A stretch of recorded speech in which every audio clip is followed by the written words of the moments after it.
Bienvenue chez moi. Un espace dédié aux actualités du rugby français, aux émotions intenses et aux histoires inspirantes. N'oubliez pas de vous abonner à la chaîne. Dans le sport de haut niveau, il existe des victoires qui ne procurent pas forcément un sentiment de gloire absolue.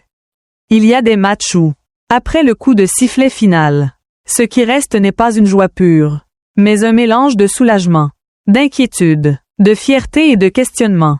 L'histoire de l'Union Bordeaux-Bègles à cette période me fait beaucoup réfléchir. Non seulement sur le rugby professionnel, mais aussi sur la pression de la réussite, les limites humaines et la manière dont un collectif affronte l'adversité. Ce qui m'a le plus marqué ne réside pas dans le score 38-40 contre l'Aviron bayonnais, mais dans l'état d'esprit de Bordeaux-Bègles, une équipe championne d'Europe en titre, composée de nombreuses stars, considérée comme l'un des symboles du rugby moderne, et pourtant obligée de lutter pour rester dans le top 6. C'est un paradoxe fascinant du sport. La réputation ne garantit pas la sécurité.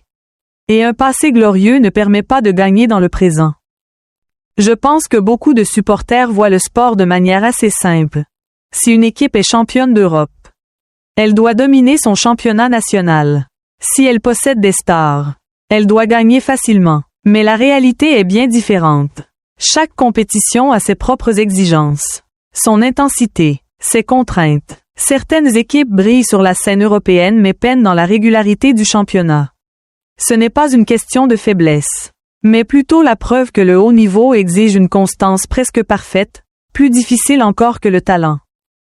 La comparaison avec le Paris Saint-Germain dans le football est pertinente. On pense souvent qu'une équipe forte doit tout gagner.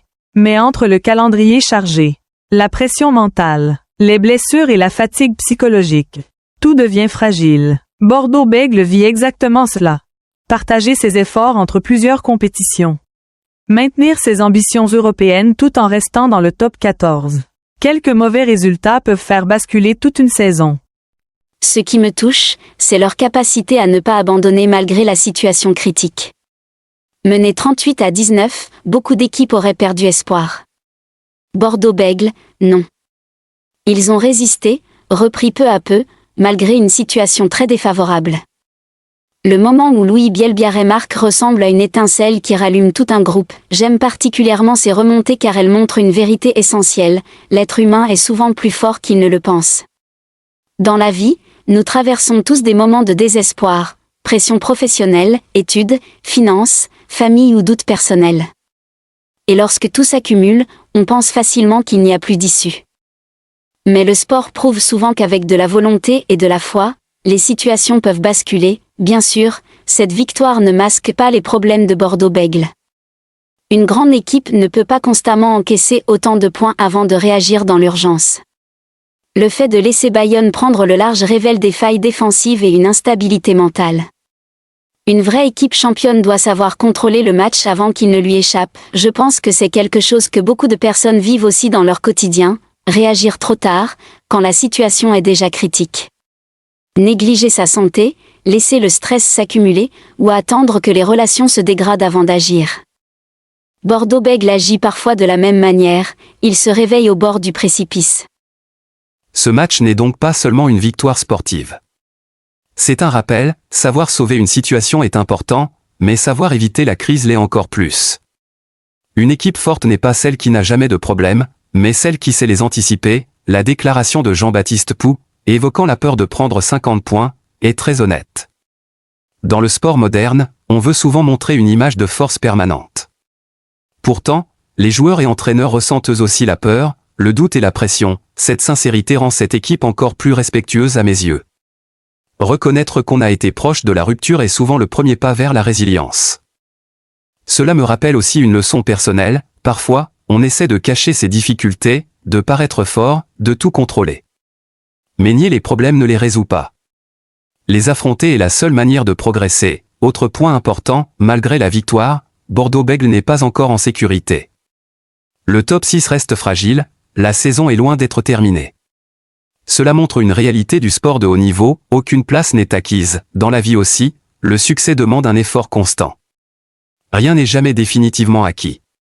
Je pense que les supporters devraient parfois porter un regard plus juste sur les équipes. On oublie souvent les efforts, la fatigue, les blessures et la pression médiatique. Le rugby, en particulier, est un sport extrêmement exigeant physiquement et mentalement. Cette victoire contre Bayonne a donc une grande valeur symbolique, elle redonne de la confiance. Et la confiance peut parfois valoir plus que la tactique. Un collectif en difficulté a besoin de ce genre de moment pour se rappeler qu'il peut encore se relever. Dans le sport, l'état d'esprit fait souvent la différence. Dans la vie aussi, il suffit parfois d'un petit événement positif pour relancer une dynamique, un encouragement, une opportunité, une réussite inattendue. Mais Bordeaux-Bègles ne doit pas voir cette victoire comme une solution définitive. Elle doit au contraire servir d'avertissement, on ne peut pas constamment jouer avec le danger. L'enjeu principal est désormais de retrouver de l'équilibre.